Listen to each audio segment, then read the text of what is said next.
Listen, alcohol is just out in 2024. There is a rising trend of going alcohol-free or being sober curious, and alcohol, the truth is, it's just bad for you and can famously impair your sex life. So if you're looking for another way to unwind, relax, or just have fun, I cannot recommend Via's THC gummies enough. Via has gummies for every occasion. Whether it's to improve your sleep, I love their sleep gummies. I take them everywhere. Your mood or your focus. They even have an aphrodisiac gummy called High Love to boost my arousal levels. High Love has a unique blend of cannabinoids and aphrodisiac exotic herbs that are known for their libido enhancing effects. So I've been using Via for a while now, and I absolutely love them. They're a super trusted company. They use premium hemp, natural ingredients, and they're known for their premium indoor THCA flower. All their products are made here in the US. They got quick and discreet shipping to all 50 states, so you can all enjoy them, not to worry. And also super affordable. So head over to viahemp.com and use code Emily at checkout to save 15% off your order. That's VIIAHEMP.com. Use code Emily at checkout for 15% off your order and let me know what you think. Hey everyone, thanks for checking out this episode of Sex with Emily. It seems like we're all addicted to something today, whether it's drug, food, sex, or even your iPhone. I know I am.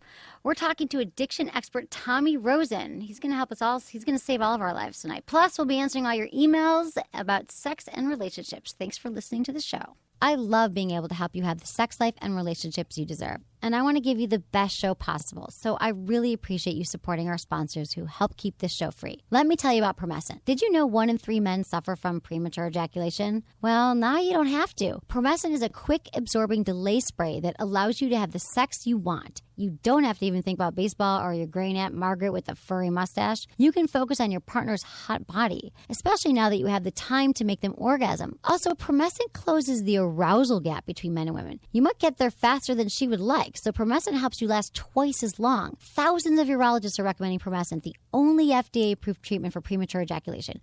Go to Promescent.com to find out more. That's Promescent, Promescent. It's not rising to the top. That's the challenge. It's staying there. Check out Promescent. Look into his eyes. They're the eyes of a man obsessed by sex. Eyes that mock our sacred institutions.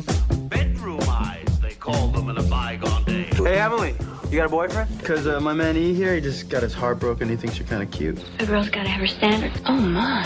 Do women know about shrinkage? Isn't it common knowledge? What do you mean, like laundry? It shrinks? Can we not talk about sex so much? Are you kidding me? Oh my God, it feels so good. Being bad feels pretty good. But you know, Emily's not the kind of girl you just play with. You're listening to Sex with Emily. We're talking about sex, relationships, and everything in between. For more information, go to sexwithemily.com because there you can do so many things. You can check out our blog, which we update every day. We've got videos. We've got a mailing list. And I don't want to brag, you know, I'm not like that. But I've been known, people say I give good email. So I'll send you an email once a week. I won't say your name, and I won't give it to porn sites or anything like that. I promise. I actually will give you really good information to help your sex life and your relationship, which is why you listen to the show. So sign up for that, and you'll also, when you do that, you will get a report. The 5 biggest mistakes you're making in bed if you're a man or a woman. So check all that out, and you can also always follow me on Facebook and Twitter and Instagram. It's at Sex with Emily across the board. I'm really excited for tonight's show. Hi, Anderson. What up, Em? What's up with you? Hanging. Just hanging? How's your week? Week was good. Yeah, good. Like how? I'm like skateboarding good? again, and I already fell. I love that you're skateboarding. Cut my leg all up. I feel alive. You did? You guys are all skateboarding. You and Mike Crono and stuff. It's like your thing. I have 2 sticks now too. I feel like a professional skateboarder again. It's good stuff. Yeah. Is it? How does it change your life? I just have you forget, especially being a boy, that you're supposed to have like cuts on your legs and knees. You're not alive unless you're actually out there doing things. Right, okay. So you weren't feeling so much like a boy anymore, and now it's bringing back... The worst part, though, is I fell while I was talking to my wife on the phone, who keeps yelling at me to get a helmet, and she heard me fall. It was very embarrassing. She's like, I told you not to write. Is she worried about it? I picked up the phone, it smashed on the ground, I picked it up, and she goes, all I heard her say was, are you fucking kidding me? Dude, be careful of that. That scares me. Okay, listen, I got to tell you something. So, speaking of your wife... Yeah. So last night, a few funny things this week that happened to me, interesting things. So last night I get a call from Dr. Drew's producer on HLN. And he's like, oh, we need you to come in at it was 5 o'clock. And I was speaking on this other panel. I was speaking on a panel in West Hollywood about... Bragging again. I'm not bragging. Dude. Sounds like you're bragging again. Dude, F you, because listen. You So do he give says- great email, though. I do. Thank you. I do. I don't want to brag about that. So he said, we're doing a show tonight and Drew wants you to be here. We think it'd be really interesting, blah, blah, blah. So it was about a woman. This is kind of an older story, but we're resurrecting it because, first of all, Drew's always like, we're not doing a lot of sex on the show anymore. On HLN, we're not doing a lot of sex. But this show was like all about sex. So it's a woman who's 40. She'd been with her husband for 10 years. And she decided for his birthday to give him a year of sex. 365 days of sex. How would you feel if your wife gave that to you for your birthday? I mean, now it would be cool, but when she's 40, I don't know. Dude, what's like 5 minutes away? Really? No, really, it's controversial because like who would want that, you know? But I think the point that I was trying to make though is What about that when she's like on her period and stuff? still You get do like it. twice They a said day they on other average days? like 28 days, but yeah, dude, it's blowjob day. It doesn't mean you have to have sex. It means that you just can be intimate. But they tried because I believe that there's a crisis right now with sex and marriage. You know that I feel that way. And that people don't continue intimacy and they think that sex can go on the back burner and they don't have to pay attention to it because they've got kids and work and a life and family. And I think it brings light to that. But all these people are like outraged and all their friends are like, don't tell my husband you're doing that. Outraged they were? Yeah, they're like, who can do that? And that's crazy. And Oh, she's setting the bar too high. She's like the new guy at work that's like working hard. Exactly. And everyone's like, man, that's crazy. I wouldn't want that. So I just wanted to see what if you would want 300. I think It's a lot that of seems a pressure. bit excessive. Actually, you know what? I don't like to go, give details or whatnot, but I've been married for a year and a half now. And we're both so busy that, yeah, it's definitely been put on the back burner a little See, bit. and this is the problem: is that couples let it slide, and they think they're going to get it back. We'll get it right back around to it. But when too much time goes past, Yeah, you get rusty. it's hard You to fall get into back. ruts. You do fall into ruts. So I want to tell you that. And then another funny thing is that, well, I think it's kind of funny. But first, you know what? I'm going to introduce my guest because he's going to have something to say about You have a this very as nice well. young man sitting next to I you, love smiling him. away. Tommy Rosen is my guest. And Tommy is not only a very dear friend of mine, but this is not nepotism here on the show. I would just have him on because he's a friend, because I have lots of friends. He actually is a remarkable person, and he always has been a very big part of my life. And he just wrote an incredible book called Recovery 2.0, Move Beyond Addiction and Upgrade Your Life. Welcome, Tommy Rosen. Thank you, Emily. I'm so glad you're here with me tonight because, so Tommy his book is about addiction. You might be thinking, oh yeah, I'm whatever, addiction. I'm not addicted to anything. I don't know what you're talking about. But I think it's really interesting because I do think that everyone's got a little addiction going on right now. Was to something. And I think there was interesting points that you brought up in the book that even if it's drugs or alcohol, I mean, there's also just the patterns of the four, what would you call it? The four aggravations in our life that drive us to addiction that are underlying most addictions. And then a lot of things that people don't it's not really about the drugs or the alcohol. It's about what our aggravations are That's right. in our life, That's which right. we all suffer from in some way. And we mask them by even it's drinking a lot of caffeine or it's smoking cigarettes. Or for me, it might, and a lot of you might be able to relate to this, your phone. I sleep with my phone.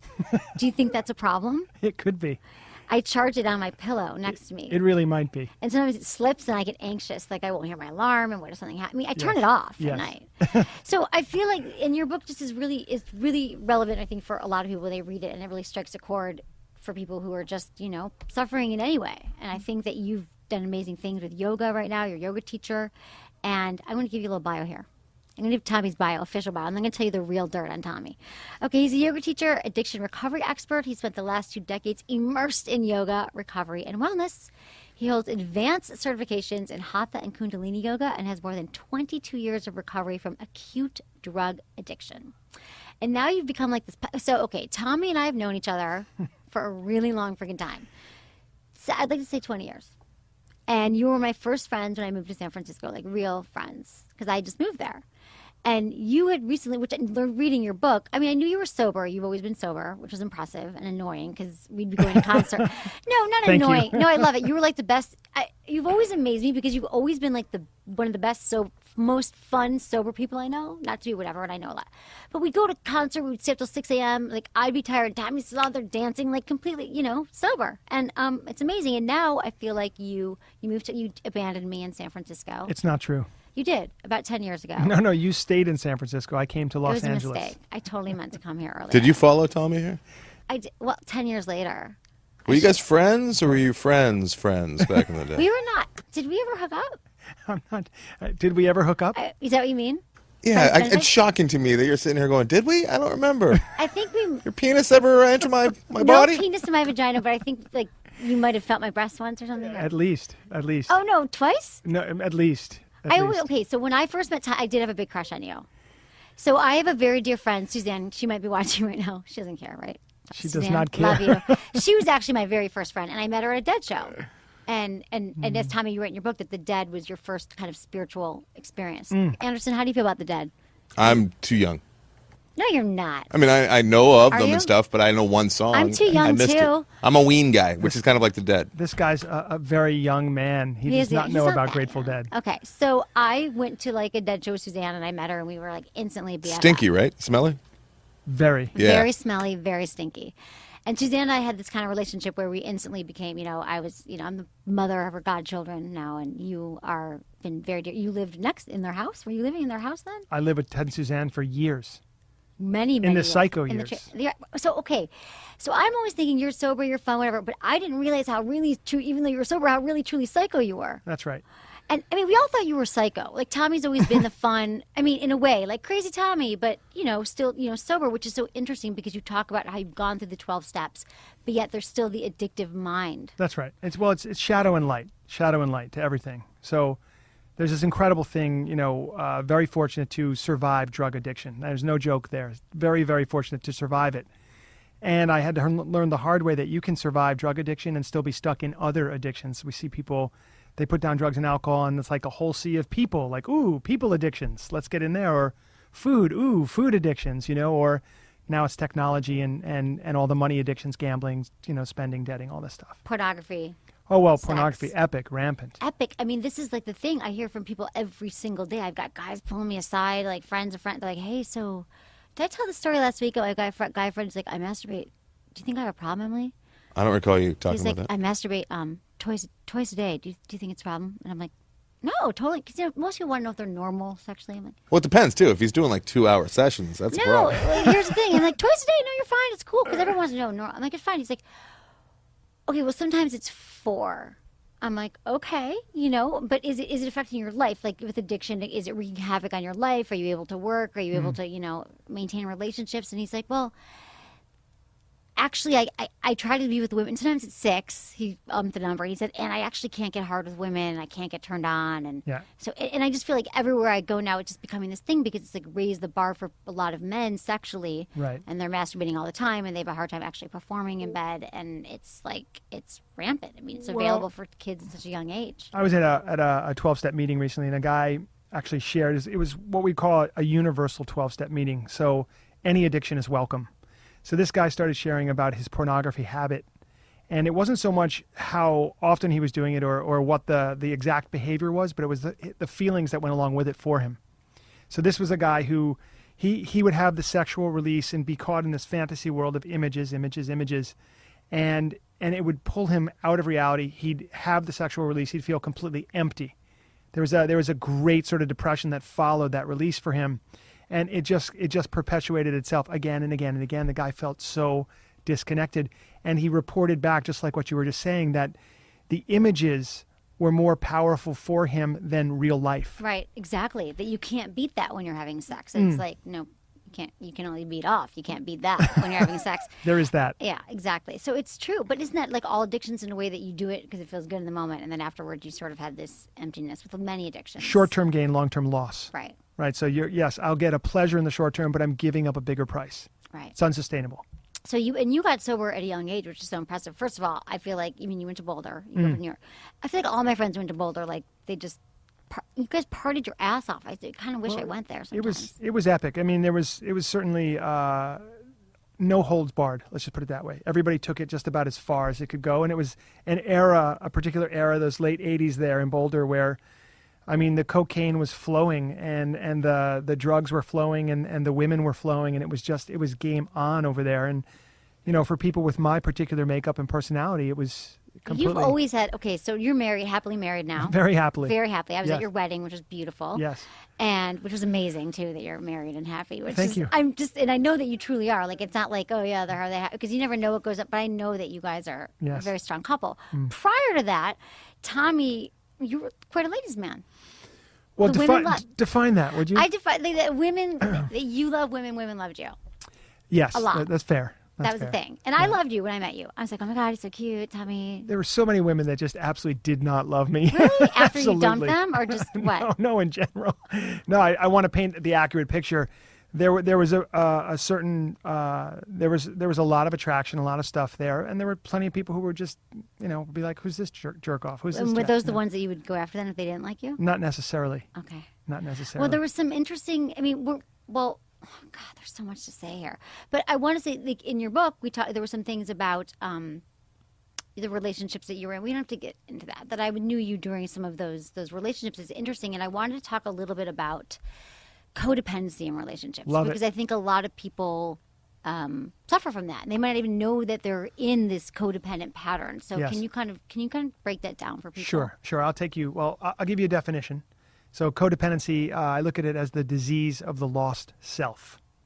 So you have lost a sense of self, a sense of grounding, a sense of boundary. Where do I end and another person begins? And you're in a relationship with another person, and never mind whatever state they're in, you're in that state of codependency. They might be also. So you go down the road, and for a little while, everything's working out. You're enjoying your time with this person. You guys are immensely attracted to each other. It's that beginning of relationship sex, and it's just Best, very always. very First 6 minutes is amazing. intoxicating, Right. right? Super powerful. And at some point, and this is one of the ways it can happen, is the sex in the relationship sort of takes top shelf over anything else. So that becomes the point upon which the relationship is built. Now, we all know there's no human being alive today that can maintain that level of sexual power, the excitement of it over a period of years. If that's become the main thing upon which your relationship is built, your relationship will not last. Right. So you have to, and when one has to develop the other parts of a relationship, you cannot help it. If you want to keep having great sex with your girlfriend, your boyfriend, your wife, your husband, your partner, you are going to have to develop the other areas of your life and relationship equally. Now, a codependent, you've lost a sense of self, so you're looking for a sense of worth in the other person. You may be trying to control the other person, exact a sense of control over the other. And there you are. There's no balance. There's no, your relationship is not built upon love. It's not built upon connection. It's built upon this really shadowy, dark sort of sense of, I am not a whole person. You may not realize it, but I'm looking to you as my drug. Right. You are my drug. So it's kind of like, right, exactly. So it's kind of like how you replace, they always say, like, you replace another addiction, one addiction for the next. Precisely. So you were sober, but then you got into these relationships, some of them. And unfortunately, I've been all the way to hell and back through these kinds of relationships. I remember, yes, exactly. You were there. I was there for them. In the middle of it. Truly, yeah. But I so I think that it's interesting because what you just said about sex is like kind of what I was talking about, the 365 days of sex thing, is that I think that so many couples, and it surprised me because I hear from people all the time, and we'll be getting to some of your emails that you write me at feedback@sexwithemily.com. I love hearing from you. Is that people, to me, we know this, like, it's such a phenomenon. They're like, people are so, I feel like every day people wake up and they think, they found out like the world isn't flat. They're like, what? Sex was so amazing at the beginning. Why aren't we having great sex anymore? Like, they're so surprised. Like, they don't realize that it's biology at the beginning, the chemicals flowing in your brain. And it doesn't last without work. And people don't want to have to work at that, at building the other parts of the relationship to sustain the sexual chemistry. That's right. And it's possible. Oh, it's more than possible. And in fact, you know, through very deep intimacy, which takes time, but through very deep intimacy with a human being, you can reach into different spheres of sexuality, and you can have more powerful experiences than you can possibly have at the beginning. It's different. It's like you're entering a different doorway, if you will, but it's super, super, super exciting. And the other thing, a very, very important concept for people to understand, if you're in a long-term relationship, if you're looking for, let's say, you know, you have everyone, okay, fantastic sex at the beginning. All right, then there's a sort of taper off. but you're in love with each other. You're really enjoying each other's company. You're friends. It's cool. Right. If you wait through a relationship long enough, you're going to see cycles in your sex life. You're going to see periods where your sex is phenomenal. There are going to be other periods where you just can't connect to save your life. And if you wait through those periods and you stay connected, you communicate, you go through those periods, you'll find another period come where it's the best sex of your entire life. Right. And it's just no rhyme or reason. But if you're expecting it always to be this way, or it's always going to be good, or, oh my God, it's bad, this will never pass, therefore I have to get out of this relationship. Or cheat, or do something else, or start masturbating in the basement. You may be missing a little bit of an important point. So here's the interesting part. So when you're in that dip, though, the important thing you said is that you still need to communicate. Because I think the problem with so many couples is that they're in the dip, and they don't know how to talk about sex. They're not like, hey, honey, it's weird, we're not having sex. Because I'm sure that you're very communicative with your wife. But you're like, okay, it's interesting. I noticed that lately, right, we have not maybe been having sex as often. And it's me more than her. And like you, I'm a Gemini. Right. Oh, God, that's right. Remember, that's thing. Don't forget. Yeah, we're Geminis, exactly. Right. Our birthdays are so close. That's true. Hey, is retrograde done, guys? Yes, retrograde done. The I've noticed no difference. Everything's still ruined. No, Mercury and retrograde, they were laughing at me. I know nothing about I've heard it from a few other people since you, see, too. I didn't make it up. Mercury was in retrograde. Is that true or not true? It's true for people in Los Angeles, for sure. Phones weren't working, technology breakdown. It was horrible. This whole episode didn't record. It's not recording now. That's fine. It's not that good. No, it's amazing. Okay, so let's talk about ways then that you guys have learned to. You don't have to you specifically, but like through yoga, for example, and breath and connecting with your body. Sure. So many people are disconnected, like their head and their heart, and you talk a lot about that in your book too, about how even though you've done all this work and you've done yoga for a long time, that it really is. We can still be doing yoga and doing others, even meditation, but you're still not connecting your head and your heart. Sure. And so I think that's really important. Yeah. Thing to learn. I'm still learning it. The my head's like still in my office right now. Or my heart is. No, I don't even know where my heart is. I don't think it showed up yet. Nothing's changed for me. I read this book. I'm like, God damn, he's evolved so much. Oh, is that right? I was kind of like anxious about it. But no, really. I mean, you've been through a lot of powerful work. But how would you apply that sexually to couples, to connecting? There are a bunch of lessons I've learned along the way, and I'm on your show, so I'm feeling this like innate pressure to sort of speak about sex specifically. Yeah. And yet there's a couple of other lessons that sort of will feed into not that. our sex, which we don't remember. Which we can't remember. We did not have penetrative sex. Okay. So think. as far as we remember, must have I been. would totally remember. So Oh my God, it was amazing. right, best sex ever. Okay, go ahead. So I was given a gift. And it helped me to understand the sacred nature of what I'm developing with my wife, which led directly into a better sex life and a better relationship in general. And the gift was my spiritual teacher saying to me, Tommy, you know there are only 4 women you're ever going to meet. And I was like, oh, that's interesting. Who are these 4 women? And he said, you're only ever going to meet mothers, daughters, sisters, and a special someone. Just one? Not necessarily, but at one moment, in any particular moment, Okay. there's one person that's getting that attention. The sexual love. Well, it's more than just that. So I Right. was like, okay, interesting. So I meet mothers, for example. A mother is somebody, yes, typically they could be older than me, but not necessarily. They have a motherly energy about them. Okay. I'm not going to connect with them in any other way than as a son. And that means I have to develop that part of myself. How am I going to be a good son? Be respectful, be loving, be, how a son would be to his mother. When I meet daughters, these are younger women than me. At this point, I'm 47 years old. Okay, you are? I am. Wow. When I meet, I think you're about 27, but Yeah, no, it's so weird when we met when I was 7. Thanks for taking me out of those dead shows. It's which was, amazing. illegal. I was like, No wonder you don't remember the sex. You're too young. that's horrible. I'm not 40. Okay, you're older than me. Go ahead. Well, you meet daughters, and of course you have to develop the paternal side of yourself. And Tommy, you'll have to be protective, loving, supportive, caring, just like a father would be for a daughter. But when you meet sisters, that's sort of where the problem comes in. Because a lot of these sisters in my peer group who are, let's say my peer group is 15 years below me and, 15 years above me, Okay. like sort of in there.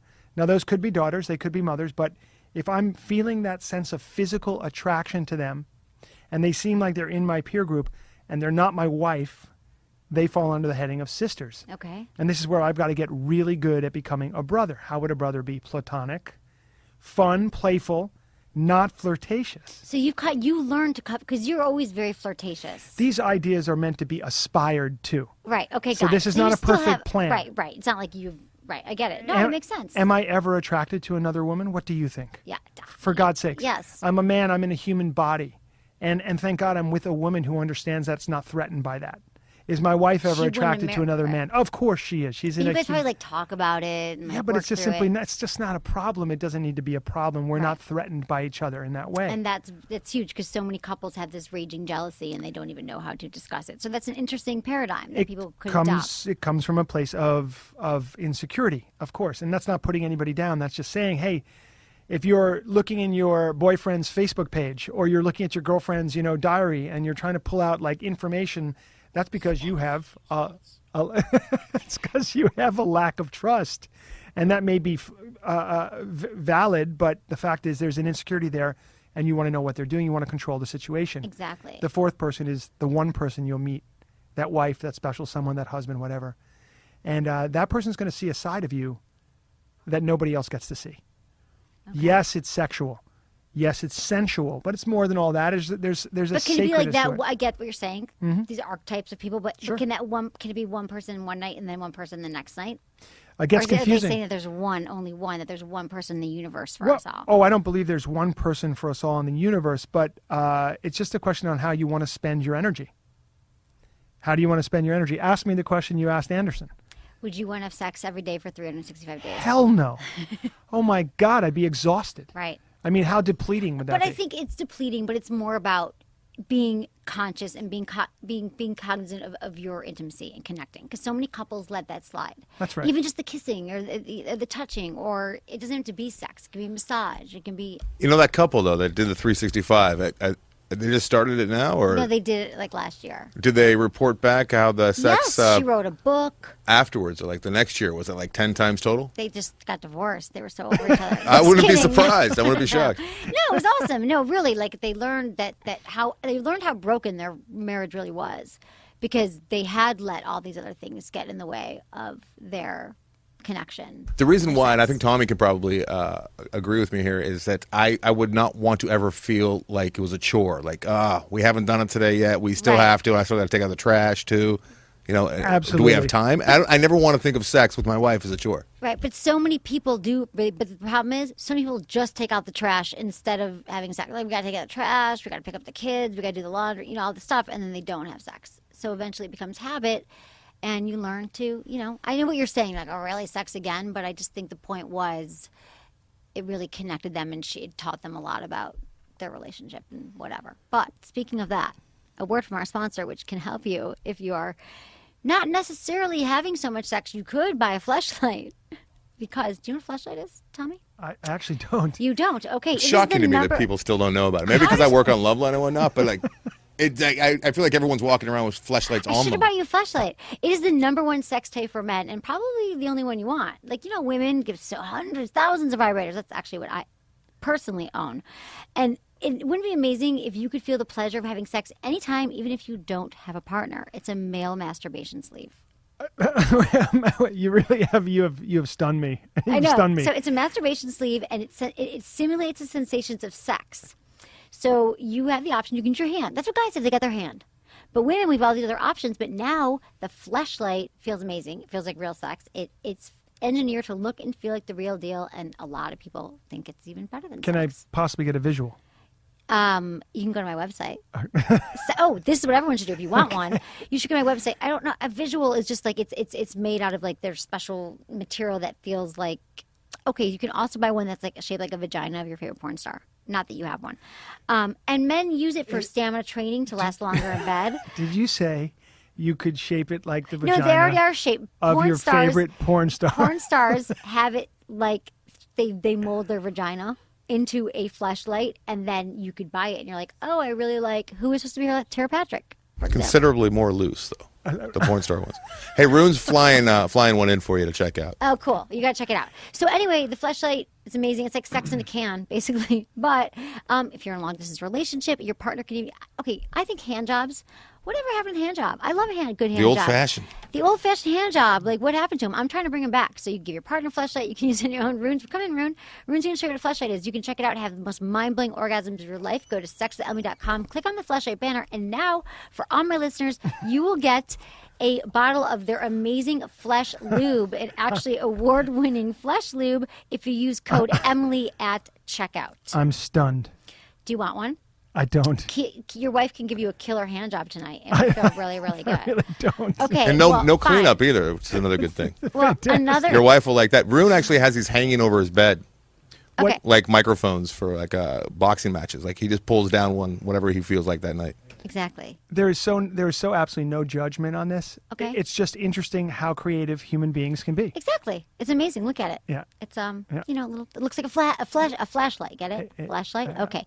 So also another thing I need to tell you about. Speaking of sex toys, one of the reasons you're able to listen to my show for free is because the incredible people at GoodVibes.com. You remember Good Vibrations in San Francisco? Yep. I'm sure. Have you been there? Do you ever buy sex toys? I actually haven't bought sex toys, but I've been in the store. Right, amazing store. But I they do also recall. have goodvibes.com. They carry all the best sex toys. You can get the Vibratex Girls, which are my new favorite. The Dahlia. There's amazing G-spot stimulators like the G-Key by Jeju. I also love the Jeju Mimi. Or the most orgasmic vibrator of all time, the Magic Wand. So go to sexwithemily.com, click on the Good Vibrations banner, and use coupon code GVEmily20. That's GVEmily20, and you get 20% off. Plus, if you click on the banner, you'll see I have my whole store of all the toys that I love, and I've tried all of them. I've been busy since you've seen me. Apparently. Really busy. And, okay, so this is some of the things. So I want Anderson, what are you saying? I like Tommy saying, apparently you've been busy. I know. I just imagine what's going on inside his head. I feel like we're always friends, but I feel like we've kind of lost touch since you went on your whole spiritual Tommy. journey. She has over 1,000 sex toys at her house. There's nothing you could say to me that I'm not already. And that's not a lie. That's true. I wouldn't be shocked. It's true, right, Em? It's my job. 1,000. My sister's like, you got to go home and masturbate tonight. You got to try out the Dahlia. They just sent us that. You got to try out this or that. But now my interns do it too because we have like intern sex toy review day, which is a good time. Do you have a boyfriend right now? No. You don't? No. If you had one, would you admit it on this show? No. Yeah, I would. If I had a boyfriend, but I don't like that term. Okay, what term would you use, just out of curiosity? Am I sleeping with? I mean, I haven't had a boyfriend since I had a boyfriend in San Francisco, but I moved here and then I left him there. Got it. And I've dated here and there. Okay. And I haven't met anyone that I feel is worthy of that boyfriend or that I wanted to be a boyfriend. Fair enough. Unless fair enough. but you might know some cute people, so we should talk about offline. Of course I do. Fair enough. I would love to, find someone, date a little bit. It would be a good time. So another thing that I have to mention here that I forgot at the beginning is that I am, because I'm so excited that Tommy's here, is that I am speaking at the Sexual Health Expo. It's January 17th and 18th in Los Angeles. sexualhealthexpo.com. It's one of a kind. It's open to the public, and I'm giving away 25 tickets. And it's going to be 2 days of workshops with like the top sex educators in the country teaching workshops. We're going to have like the latest and greatest toys. I'm giving the keynote speech. How about that? That's awesome. It's okay. We've got to write it. Hopefully not the night before. January 17th and 18th in Los Angeles, and I'm giving away 25 tickets. If you want to go, and there's going to be like an award ceremony and parties and all that stuff. So email me, feedback@sexwithemily.com if you want to go. And I will give you a free ticket, maybe if you tell me why it's a good reason that you should be going there to the conference. I like sex. Speaking of, you like sex? Do you want to come? Okay. Also, I'm skipping around here, but I think we have to go a little back to sex in the news because there's something really important that I need to talk about. I love sex in the news. I know. Love it. I just got excited about Tommy. Okay, so Harvard, which is, top school in the country, they're offering a class right now on how to have anal sex, and it's called What in the Butt. Like the song. Exactly. Anal Sex 101. Now, this has been controversial. At Harvard. At Harvard. Is this true? Are you sure this isn't on The Onion or something? And don't think I'm whatever, but it was on Dr. Drew's HLN last night. True. Can you just picture all the guys with the pipes and the tweed jackets that are like, I can't believe it. Exactly. Well, all these universities have Sex Week, which my university did not. I wish they did, or maybe it was always Sex Week. But there's an entire week of classes and workshops designated to teach students about doing the dirty in a safe way. So in the middle of Sex Week, they're doing this, and it's What in the Butt, Anal Sex 101, that aims to teach the Ivy League students how to have anal sex. So they're saying so-called experts from a local adult store will lead the Tuesday talk, which seeks to dispel myths about anal sex and give you insight into why people do it and how to do it well. So after students giggling for like the first hour or two of the class, what type of topics will be covered? Well, they will cover anal anatomy, the potential for pleasure for all genders, how to talk about with a partner, preparation, hygiene, lube, blah, blah, blah. So the thing about this is that it is obviously controversial because anything about anal sex. And the best part was last night because, you know, when we talk about like on Love Line, Drew's always like, it's tearing, it can hurt you. But the thing is about anal sex. His go-to is, I talked to a nurse, and the number one prosthetic being sold today is the new rectum because of anal sex. Exactly. He always says that. He does. I think he's opening up a little, no pun intended. No, I don't know that he's doing. But the thing is that... Well, I don't want to say it. Never. What? Say what? I was going to say, Drew's, apparently his manhood is so large, he never even is interested in the butt because it's not even available to him because he's so big. From what I've heard. Speaking of big penises, Tommy, just kidding. I never say penis. I don't think I did. She doesn't believe she did. Lube, I did not see your penis. Lube is one of the most important factors of anal sex. And I feel like a lot of people, I'm not like saying you have to have anal sex, but I feel like there's a lot of women who have really bad experiences, like post-traumatic like anal sex disorder, because guys just like stick it in, they're drunk, they do it the wrong way. Women dry anal rape, like you had it. I didn't have dry anal rape. Yeah, you got it that one time. Oh, when? When you're having drunken sex with the guy, and right. For a bangs second. it in. For a second. I was like, oh, what are you doing? So that happens but he wasn't trying to have anal sex. The point is that so many people do it the wrong way. And so I think it's that you should teach a class because so many kids are watching porn now and they're thinking, I have to have anal sex. And there is some pleasure to be derived from it. However, you have to do it right. You know, like I said, use lube. Don't just stick it in there without talking about it. That's very rude. And you got to use lube. And don't ever just assume that that's what she's into. You want to just like first like use your finger and just rub around there lightly. See if she's even into it. How does she react? And then maybe you stick a finger in. And then maybe if she's okay with that, you can talk about the penis. So I think it's an important Are you hoping class. to get a spot on the panel for the Harvard class? No, but someone tweeted that I should be teaching it, which I was think you should sort be. of honored. Tommy, you got kids? I do not. All right, imagine you have a daughter. What's worse? Her growing up to become a stripper or her getting into Harvard and spending your $80,000 on tuition and signing up for this class? It's a fair question, and I have to say that there's going to be some backlash against Harvard for this class. I know. Well, for sure. Better than anal rape. I hear what you're saying. Okay, another Sex in the News story is Tinder study reveals how much, you know Tinder? I've actually heard of it because of my cousin. Oh, really? Yeah, my cousin. Can we bring him in? Yeah, totally. Love him. Peter, my cousin Peter. And he lives with you. Handsome, single, incredible, unbelievable guy. Love Peter. And he's rocking the Tinder like no other. Oh, my God. It's like a full-time job. Yes. Tinder is amazing. I actually had a blind Tinder date on the show. I never met him. He came in here. It was a full-on date. We had like the wine, the whole thing. You guys can check out that episode on iTunes, which is a really easy way to subscribe. So here's the thing. So Tinder is a dating app. Everyone says it's a hookup app, which was kind of based on Grindr, which is the gay app, which truly is a hookup app. But it doesn't have to, you don't have to like go like, oh, we're going to have sex because we met on Tinder. It's a choice, obviously. But there are a lot of people who just meet on Tinder and, like, for example, if I match, you look at people's pictures, you say yes or no. And then if I say yes and it's a match and he sends me a dick pic, I might make that assumption that he thinks it's just about sex. It seems like that would be then I would delete him. A good assumption. Right. But that's not what I'm looking for. But here's what the New York Times did research. The average person logs on to Tinder 11 times a day. Women spend 8.5 minutes per visit. Men spend 7.2 minutes per visit. And the average is an hour and a half on Tinder per day. Women are pickier than men. Women swipe right like only 14% of the time. Men swipe right like 46% of the time. So when you swipe right, that's, I guess, when you are saying no to someone, right? No, right. Wait, left, right is when you are swiping is when you're rejecting someone. But men are more rejecting than women. Women are liking people more. So if you like someone, you like them. If you swipe right, it means you're passing on them. Got it. So that's the deal. So it's saying here too, though, that because humans are really, really bad at flirting, and Tinder is one of the few ways that lets you know for sure if someone's interested. That's why people are they say, why is Tinder so addicting? They're calling it an addiction. And so according to researchers from the University of Kansas, the issue is not that we're unskilled at the art of the pickup. per se. It's that we have absolutely no way of telling if someone's interested. And this is true. I've actually heard these studies before that there's a lot of men and women who are unable to read the signs of if someone's actually interested in them. So after watching 52 strangers flirt with each other in a room for 10 minutes, the researchers found that the men and women in the study could only tell if someone was flirting with them 36 and 18% of the time, respectively. They could, however, accurately determine if someone wasn't flirting with them.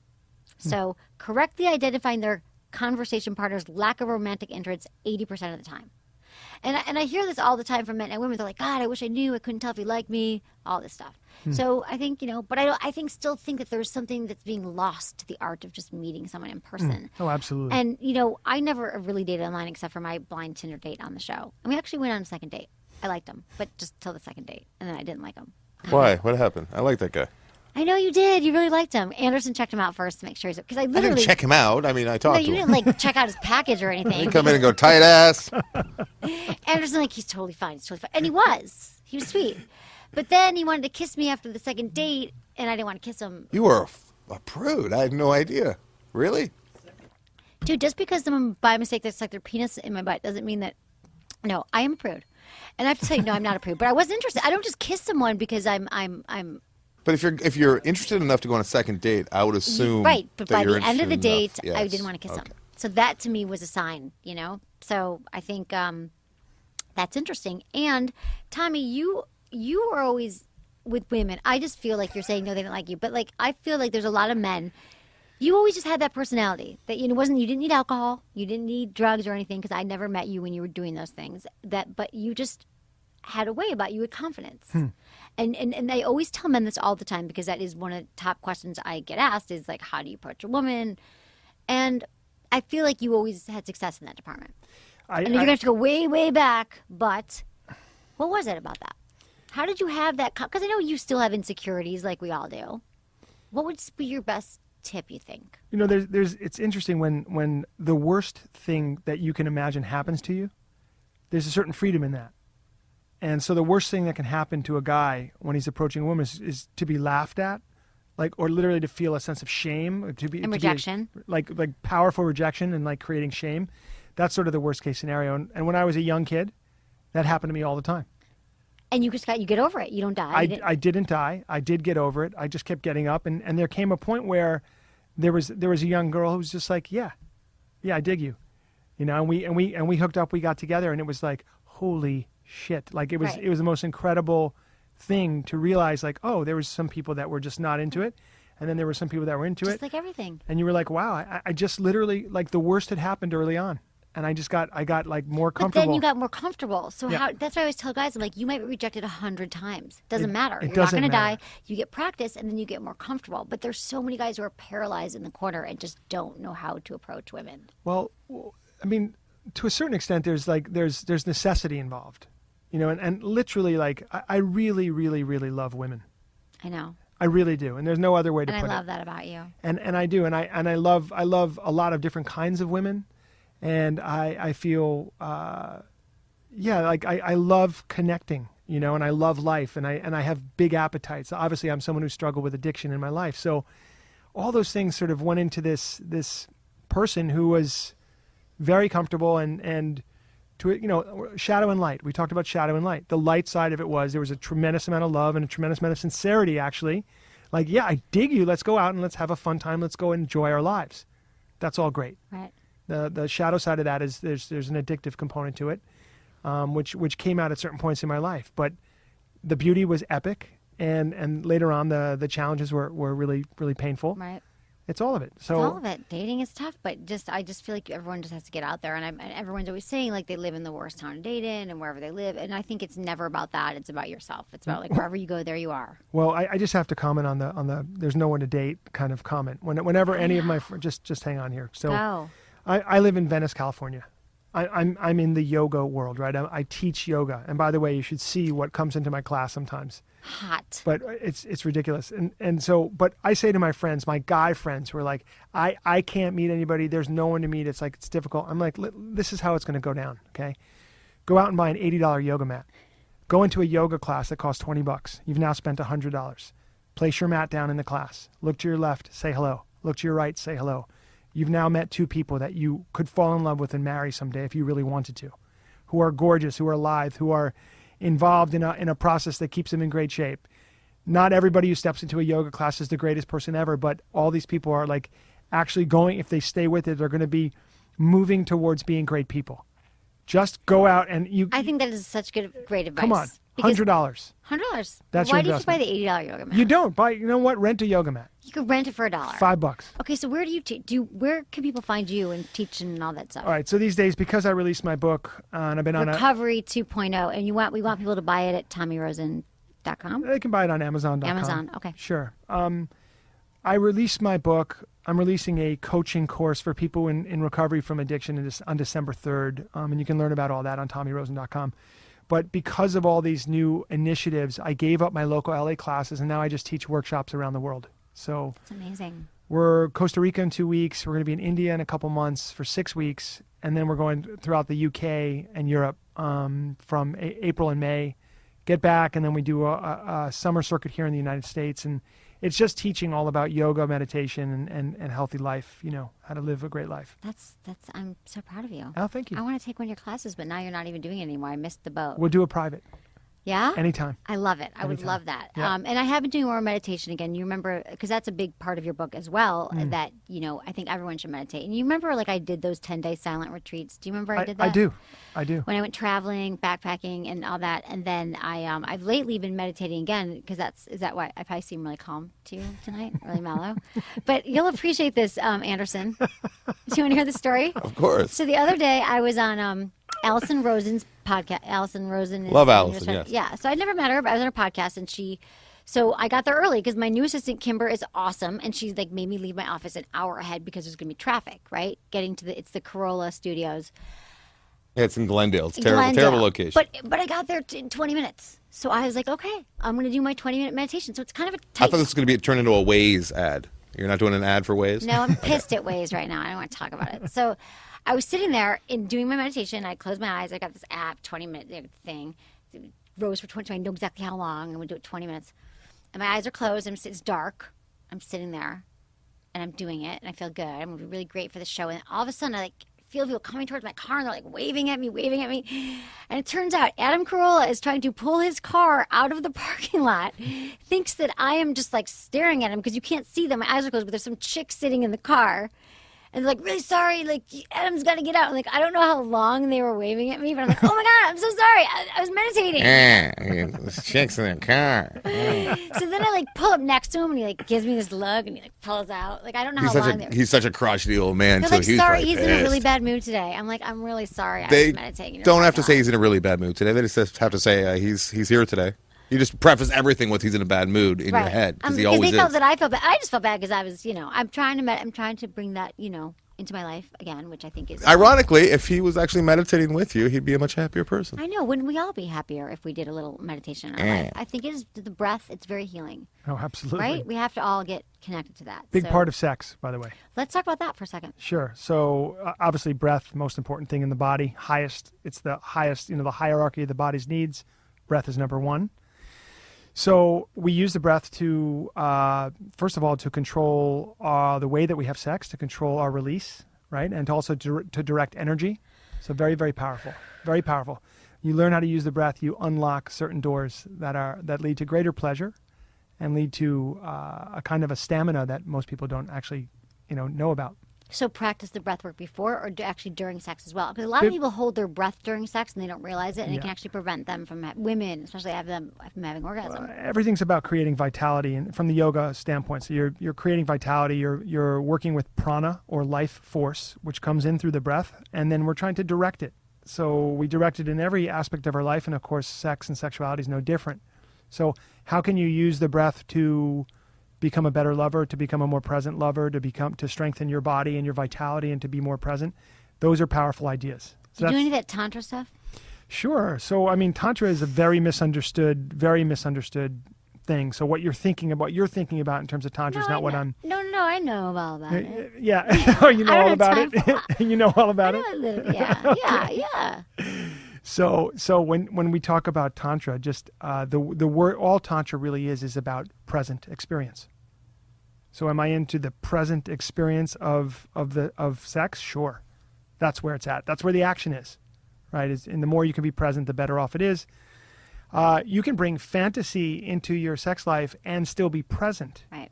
So that's the important idea. Like to create a fantasy together and talk about like role playing. Yeah, that's or like, one way. But I just want to say that a person can bring that purposely with awareness, bring fantasy into a sex situation. That doesn't mean you're not being present with your partner. So if you're thinking about Brad Pitt, you're still super present with your partner because you're looking in their eyes? It depends.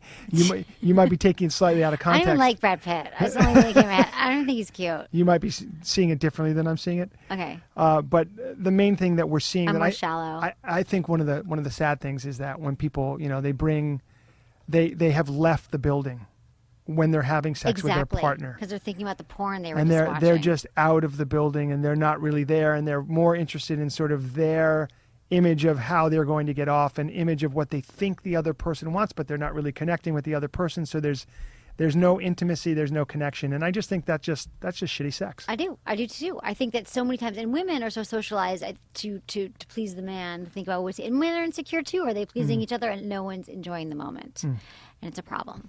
Except for Anderson, enjoys it. Okay, I think we might have to wrap up here. I have time for I was going to do an email. There was do an email with Tommy here. Okay, Tommy, I'm going to do an email here. This is you'd like this post-breakup behavior because I know you've had those. Okay, dear Emily, I'm a 26-year-old male and recently got dumped. She's a great girl, but she's 24 and going through a PhD program and said she simply can't have a BF right now, boyfriend. We went out for about a year and got really serious, but it seemed out of nowhere. We ran a half marathon together on Sunday. Then I left her alone to focus on school. Then, boom, we break up the following Sunday. I'm devastated and do not know what to do. She wants to stay friends and reiterates her feelings for me, but with her schedule, she can't commit. Do I cut out all the lines of communication? Do I keep texting her when she texts me? Please help, Ryan. Okay. Go ahead, Tommy. Sure. So I've been in this position a number of times. Yes, you have. And I would say that you've got to really develop a keen sense of intuition. If this person is genuinely serious and they really don't want to be with you in that way anymore, I think it's very difficult, if not impossible, for someone to go from lover to friend. That's especially when one person is interested in the other and the other person's not interested back. So that transition from lover to friend can be light years, very difficult. So sometimes it's very helpful to cut off all lines of communication. Take a period of what you're doing is you're coming back to your own power. Right. It's a self-love sort of move to come back to your own sense of power. Right. Very important. Sometimes people talk about leaving town. Like I just needed to get out of town, for a couple of weeks and let things pass. It's not that the person or the emotions won't be there for you when you get back, but sometimes a little distance from it can be a real positive thing. Yeah, I think so too. And I think that what he's saying though, should I text her? No, you should cut it because she's telling you that she doesn't want to be with you, Ryan. It's very, very clear.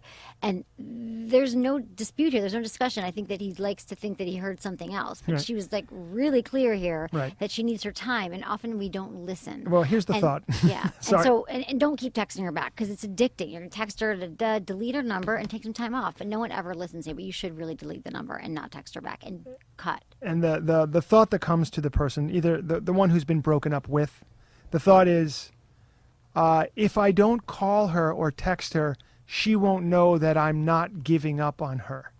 She won't know that I'm not giving up on the relationship. Right. I need to let her know that I'm not giving up on the relationship. And of course, that's total bullshit. Right. If you don't call her and she's interested in you, she will call you. Exactly. And you will immediately find out that she's interested in having some kind of connection again. So right. So I think you got to cut it, Ryan, just to save yourself and to save your sanity. If she told you she can't be in a relationship right now. We often want to change. I can change it. She's going to come around. She's not going to come around, Ryan. I'm saving your life here. I'm saving you many, many texts and painful evenings. Okay, Tommy Rosen, I wish we had more time because I wanted to tell you all the ways you changed my life, but this has gone so quickly. But can I just tell you that I was thinking about, this is going to be so out of context. This has been that you inspired me to first time go rock climbing. That was huge. That was a huge pivotal point. You're like, and you always were like, Emily, just come, just do it. Like you've always had this joy, the spirit about you that was like, of course you're going. And you loved it. I friggin' loved and it, you were and great I still at love it. it. And it was amazing. We went to Yosemite, all that. I made a documentary film, and you were the only person I know who made a film. And I came to you and I said, Tommy, what do you think? You're like, you have to do it. And then the first day of shooting, you showed up, and you really inspired me there as well. And then you also took me to Jazz Festival, which I went for 8 years, and Sundance for 10 years. I went. That's and it was big. all because of you. And then also, well, I'm not going to get into the gambling stuff now because we have to cut the show. Well, we're going to gamble. Well, he went through a gambling addiction after his drug addiction, after he was thing. And there's a funny passage in here where we went to Vegas to go rock climbing. We went to the Red Rocks, which was like the whole spiritual part of it. But then didn't know until I read Tommy's book that he actually had a gambling addiction, that we were sitting there at the tables till like for 10 hours at the table. And I'm not gambling very much, right? What were you playing? Played not blackjack. Blackjack. No. Yeah. Sorry. Gotta go And pike we out. like didn't move. And I've never even gambled before. We're sitting there, we're gambling. I'm doing very little. I don't even think I was in every round. And Tommy's very, very convincing and persuasive. And he turned to me and goes, Emily, I need you to go to the ATM, and I need you to take out $500 right now. And I was like, well, I didn't know you could do that. Like cash advance. Like it's a cash advance. I'll pay you back Monday. I'm like, I don't know, this is a good idea. Like, you got to do it. And like, you just don't say no. So I went and I did it. I didn't know. I don't know. I went and gave, because he's my friend. Gave him $500. And then you found out later that you're feeding his addiction. Yes, it's in the book. Oh, that's terrible and awesome. And then I was like one of the people that was enabling him. I didn't know, so I'm sorry about that. But then the fees. Who knew they charge you like $500? I did that, after Tom. that? I woke up and I thought that I'd done it 5 times, and then I found like 2 or 3 more slips in my pockets. Oh, yeah. I'm like, oh my God, I went back, like $4,000. Not good. Hey, Drew just walked in here and he's like, who's that talking? I said, Tommy. He's like, Tommy Rosen. He's awesome. Hey, There you Drew, go. come What's on up, in. Drew? You want to say hi? No. The show's got a wrap. I got to put Drew to Okay, work. I gotta go. Love you, mean it. Okay, Tommy, you're awesome. Check him out at TommyRosen.com. You can also Twitter him. The book is Recovery 2.0. No matter what you're struggling with, it's addiction or not, you will be inspired and uplifted by his book. So check it out on Amazon. And thanks everyone for listening to Sex with Emily. Was it good for you? Email me, feedback@sexwithemily.com. Guys, can I ask you a question? How are your balls feeling right now? Are they super clean and dry? Does your partner complain or is not always willing to go downtown? If so, I've got something for you. I've just launched a new product called Down Under Comfort from my brand Emily and Tony. It's really unique. It's a cream to tapioca powder formula that is designed to keep men fresh and clean down under or wherever they need. And girls can use it too, under their breasts, their lower back, anywhere they want to stay fresh. So help keep this podcast free and your balls dry. Use code Emily to get 20% off your first purchase. Check them out today at emilyandtony.com. Trust me, and you're welcome.